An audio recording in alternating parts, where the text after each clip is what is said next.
Hello cruel world, my name is Dr. Shaham Das. I'm a consultant forensic psychiatrist.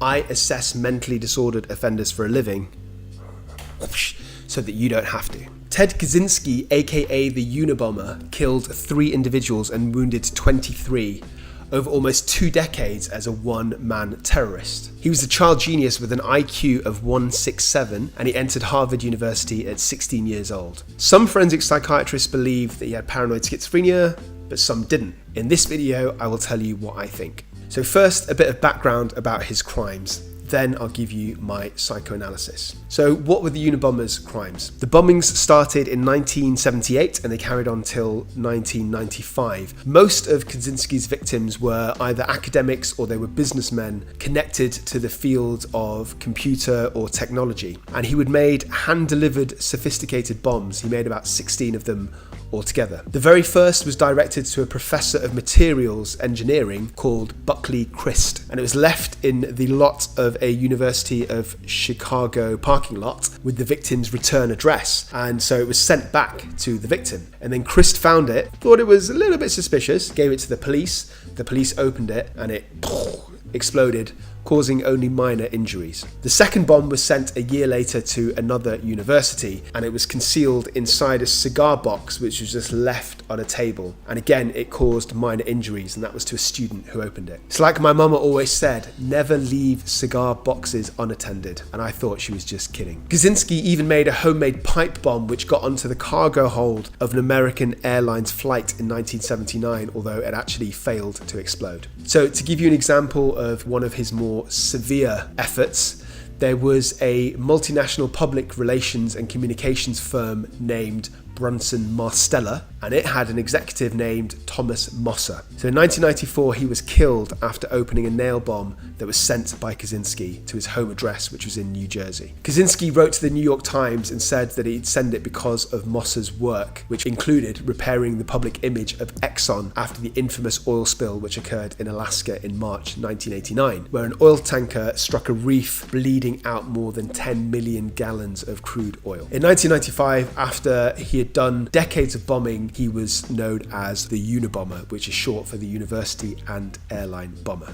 Kaczynski made a manifesto and he demanded that this would be punished or the bombings would continue. The New York Times actually did this. They actually published it, and it was like this lengthy and rambling, ranting, raging rant against technology culture. As I will outline later in this video, the form as well as the content of this manifesto could possibly indicate schizophrenia. Somewhat ironically, his own brother recognized the style and the content of the comments of the manifesto, and they dobbed him in, and that's how Kaczynski actually got arrested by his own brother. Is that irony? I'm not sure. Is it just a coincidence? Anyway, let me know what you think in the comments sections below. Okay, so let's look at the Unabomber's background. Kaczynski was born in Chicago on May 22nd, 1942. So he shares the same birthday with George Best, legendary footballer who struggled with alcohol, and Novak Djokovic, #1 ranked tennis player at the moment, who struggles with gluten, and Naomi Campbell, famous supermodel who struggled with manners. Kaczynski had severe hives as a young boy, which forced him into hospital isolation, so that meant he had limited contact with others, and apparently he showed little emotion as a baby for months. In fact, when he was a child, he showed sympathy for animals in cages more than people or other animals that were helpless, and his own mother speculated that this happened because of his experience of the hospital isolation. So Kaczynski was actually initially a leader amongst his peers, although he was so clever that he skipped 6th grade and then he didn't fit in with the older children who bullied him, and he was described as aloof even as a child. So Kaczynski earned a master's and a PhD in maths, or for our American viewer, in math, at the University of Michigan, and he joined the mathematics faculty at UC Berkeley, which is pretty prestigious, but inexplicably he resigned 2 years later. As a graduate, he sought treatment for depression and anxiety, and also apparently had some sexual identity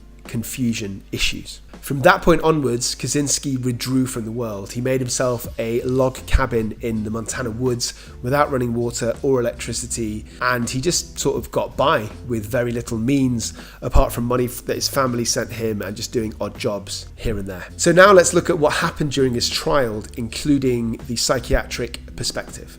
and then I'll tell you what I think. So Kaczynski was assessed by numerous forensic psychiatrists and psychologists, and as I said, some of them diagnosed him with paranoid schizophrenia. A renowned forensic psychiatrist named Dr. 𝐏𝐬𝐲𝐝 said that he wasn't psychotic, didn't have schizophrenia, but instead suffered from schizoid or schizotypal personality disorder. The schizoid personality disorder, it's a bit complex. I don't want to go into it in a lot of detail, although I might do in a future vid. If you want to hear about that, let me know.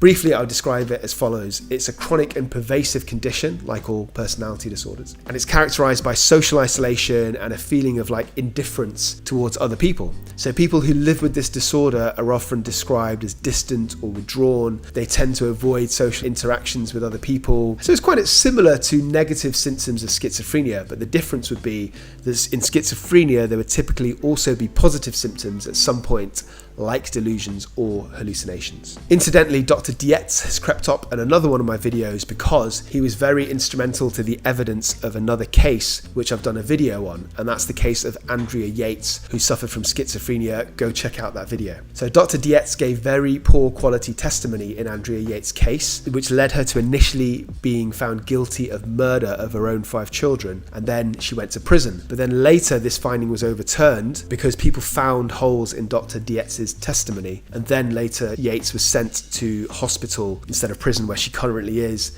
and in my view, because she's so unwell, that's the correct place for her. So after his arrest, Kaczynski tried to hang himself and he failed, and then later on he was found competent to stand trial, which is kind of the American version of fit to plead. So his own defense lawyers and attorneys tried to enter a plea of not guilty by reason of insanity.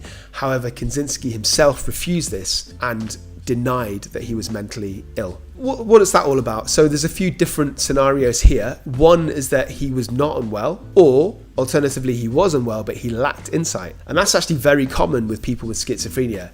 They generally believe that the experiences they're having, hearing voices or conspiratorial delusions, they actually believe they're true. So I've helped rehabilitate hundreds of people with schizophrenia. From my experience, when they do gain insight, it's not because they think that their experiences are any less real, but it's because after time has passed, they've realized that other people don't believe them, and therefore that's the way they gain sort of secondary insight. And also other people will constantly show them proof that they're false. If you want to know more about that, check out my videos on hearing voices and also my video on delusions, including real life cases I've assessed where these symptoms have led to violence and offending.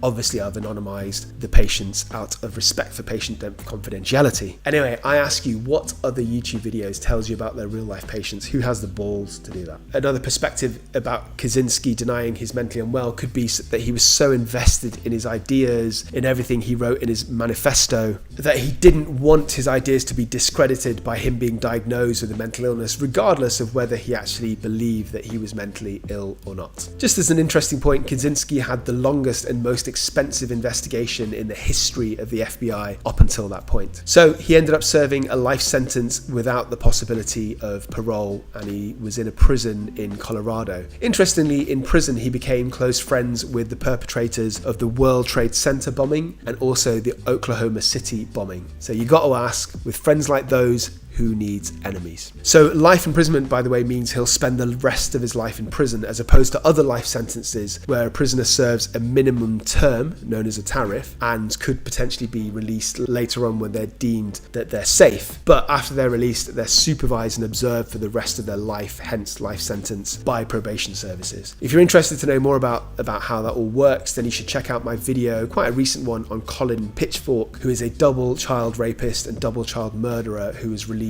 from prison by parole services recently in England, causing, unsurprisingly, a high degree of controversy. Go check it out. Okay, now for the juicy bit, my own personal psychoanalysis of Kaczynski. So I think there's a lot going on here. As I mentioned, he had severe hives as a young boy, which forced him into hospital isolation, which would have limited his contacts with others. And these are the formative years for emotional maturity and for developing bond. So perhaps this lack of human contact was the reason that he apparently showed little emotion for months. As I said, he showed more sympathy for caged animals or otherwise helpless animals. So maybe psychodynamically he related more to a wounded animal than to people because he was treated like one, for good reason, when he was a baby. Kaczynski was so clever that he skipped 6th grade and he didn't fit in with the older children who bullied him, which makes sense to me because if they see somebody who's like younger, who looks who looks weaker and looks more vulnerable, but is also kind of showing them up unintentionally by being more intelligent than them. And then he's stepping into their turf. That makes him an easy target. No wonder he was described as aloof, easen as a child. So to me, we're getting the picture of somebody who's a child and then later is a man who's already been marginalized and pushed away, who's already had the sense of not belonging and being treated as a special case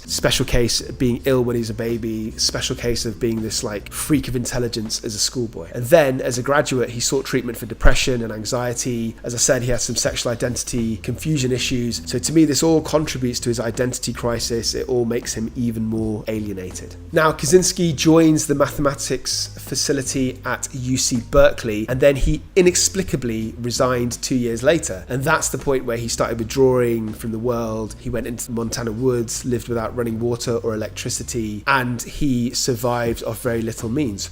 But why? Why would somebody who's highly qualified and more than capable of finding decent employment, in fact, he even did have decent employment. So why did he do that? So to me, this social decline is in keeping with schizophrenia. People with schizophrenia often isolate and they withdraw. And as I've said in previous videos, they can have positive symptoms, which are extra things like hearing voices or delusions, or they can have negative symptoms, which are when things are taken away, such as energy levels, motivation, withdrawal, wanting to socialize. So people who suffer from these negative symptoms, their lives tend to fall apart. They lose their friends, they lose their jobs, they lose their kind of financial independence, and this is all known as social drift. So if I was to assess Kaczynski in person, I would want to know what his kind of thought pattern behind it all was, why he was isolating himself. Was it because he had this lack of drive and energy, or was it simply because he just didn't like people? The first would indicate potential schizophrenia, the latter wouldn't. Many people that I've assessed on this channel and many perpetrators of serious violence are rejected and marginalized. It's like a common thread. However, I think Kaczynski had a very unique situation because he was exceptionally intelligent. So, on top of his inferiority complex and feeling different, he probably felt that other people weren't intellectually up to his equal and they weren't sort of worthy. So this would have added to a sense of his narcissism. So what I'm saying is, in my view, Kaczynski simultaneously had both an inferiority complex and a superiority complex. So it must have been kind of emotionally exhausting to try and conceptualize this all together. Because let's face it, it's nice to be smart, it's nice to be the smartest person in the room, but if you never find people who can match your level of intelligence, then after a while, that must be quite frustrating, it must be depressing. Just imagine if you were a professor who was a contestant on Love Island, but that's your entire life. Or a bit like me talking to your family at a barbecue. In terms of his manifesto, Kaczynski wrote that technology had a destabilizing effect on society and it made it unfulfilling and it caused widespread psychological suffering. And I have to say, his words sound eerily accurate when you think about cyberbullying and the dissatisfaction for people who are like jealous of watching other people online who seem to have these amazing online profile lives. And also studies have shown that there's a clear correlation between the length spent on social media and feelings of sadness and low mood. And Kaczynski called this all before social media even existed. He said that most people spend their time engaged in useless pursuits because of technological advances. I wonder if he was talking about the trolls that get me on this YouTube channel. Kaczynski was actually trying to fight industrialization when he himself lived in nature and became a recluse. So he himself witnessed firsthand the destruction of the wilderness around him. So actually his thoughts and his beliefs are in keeping with his environment, which suggests that what he's thinking isn't delusional. Kaczynski predicted that further technological advances would lead to extensive genetic engineering and that most human beings would be adjusted to meet the needs of society rather than vice versa. And again, I don't think he's necessarily wrong. I'm thinking about 0-hour contracts here, poor delivery drivers, Amazon warehouse workers. And what is scary is there seems to be a lot of sense in what he's saying. At least some of his beliefs, in my opinion, don't believe to be out of reality or psychotic, although I'm categorically saying that his actions to justify his beliefs were unreasonable. It's also entirely possible that his beliefs about technology were based in reality, but he also had other beliefs that weren't teased out because he wasn't psychiatrically assessed, that he had to kill people to put forward his agenda. When I think about this case, I think of Extinction Rebellion. Like Kaczynski, they both worried about the future of humanity, and they both felt that things needed to stop, and that usual political campaigning and trying to raise ways awareness doesn't work. Like Kaczynski, Extinction Rebellion feel that their actions need to be extreme to force people to pay attention. Kaczynski was more worried about technology, and Extinction Rebellion was more about environmental damage. Having said that, Kaczynski did have beef with the people that tried to cover up the Exxon oil spillages. Extinction Rebellion are thought more of a nuisance by some people. They're not thought to be mentally ill because their actions aren't quite as extreme. They do things like they block bridges in London, they do protests outside the Houses of Parliament, because, as a wise philosopher once said, ideology in an individual is insanity, ideology in a group is revolutionary. Now, I must admit, I just made that up, but I am a wise philosopher. Kaczynski's manifesto was described as rambling and ranting. In fact, it was so characteristic of him that his own brother recognised it. Now, that in itself is definitely a possible indicator of schizophrenia. It's a lesser known but often unspoken about symptom of schizophrenia named thought disorder, and that's where you jump randomly between topics without a connection between your thoughts. Kind of a bit like a toddler trying to tell you a story, or you at your last job interview. If I had the chance to assess Kaczynski in person, as well as the obvious stuff such as whether he had a family history of psychosis, which would increase the risk of him becoming psychotic, and whether he was having other psychotic symptoms such as hearing voices, I'd also thoroughly question him in detail about the strengths of his beliefs. So for example, what would he think would happen if the world didn't change technological advances? What would happen in the future?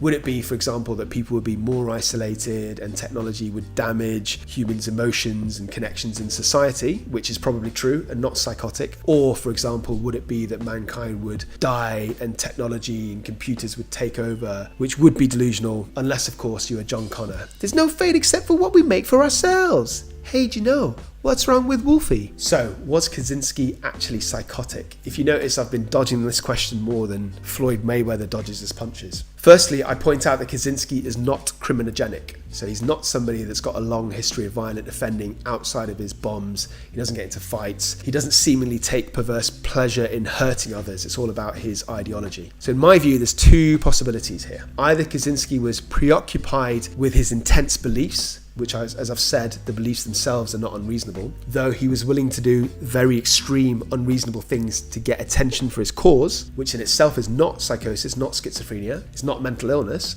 So think of that Vietnamese Buddhist monk who burned himself to death, busy Saigon Road intersection on the 11th of June, 1963, and he was protesting the persecution of Buddhists by the South Vietnamese government. For a bonus point, in the comments, which album cover had a picture of this? Or Kaczynski was actually delusional and he had an incorrect paranoid belief that was not based in reality. For example, that the world would end if he didn't carry out his acts, so he had to do this. As I've said earlier, there are other indications of negative symptoms of schizophrenia and social drift, and as I said, his rambling, potentially thought disordered manifesto. So the evidence is mixed, but if I had to pick a side, I would say yes, I believe on balance that the Unabomber did have schizophrenia. So the next logical and very reasonable question is this: what difference does it make? Before I get to that, I've got questions for you, dear viewers. So do you believe in any of the agendas of either Extinction Rebellion or Kaczynski? And if you do, what is the solution? Are extreme measures ever justified? Okay, let's get back to the main point. Okay, Dr. Das, we've been watching your smarmy face for 20 odd minutes. Please tell us that some of this nonsense actually matters. So ultimately, the distinction between whether Kaczynski was psychotic or not is about the potential to treat him and rehabilitate him. So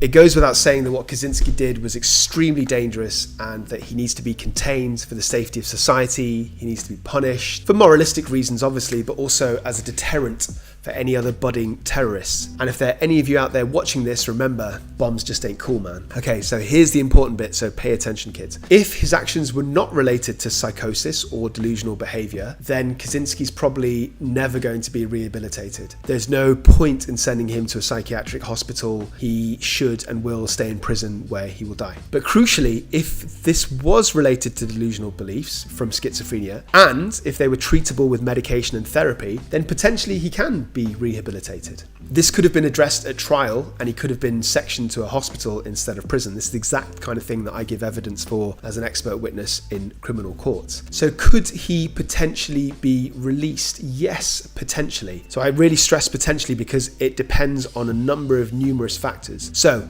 if Kaczynski was, for example, resistant to being treated, or even if with our best medications we couldn't really treat schizophrenia effective, so because of the severity of his illness, or if he didn't want to engage in therapy to understand his mindset that led to the attacks, then he'd probably never be released. However, if it was very obvious that his heinous actions were only associated with delusional beliefs, so for example, after therapy, after medication, his whole mindset and opinions completely changed and his whole outlook completely changed, then it's at least feasible that he can be fully rehabilitated. The degree of this rehabilitation would also depend on numerous factors. So that would involve carrying out regular risk assessments, which is done by professional consultant forensic psychiatrists such as yours truly. Kaczynski would almost certainly start in a high secure hospital like Broadmoor, where there's an extra level of observation and a higher proportion of nursing staff, at least in the beginning, due to the very, not so much due to the very dangerous nature of his crimes, but I would say more due to the notoriety and the press attention that they got. So think about it this way, he's not a violent, dangerous man outside of the context of making bombs, so he doesn't have access to making bombs in Broadmoor, so he doesn't need high secure. He also wouldn't have access to making bombs in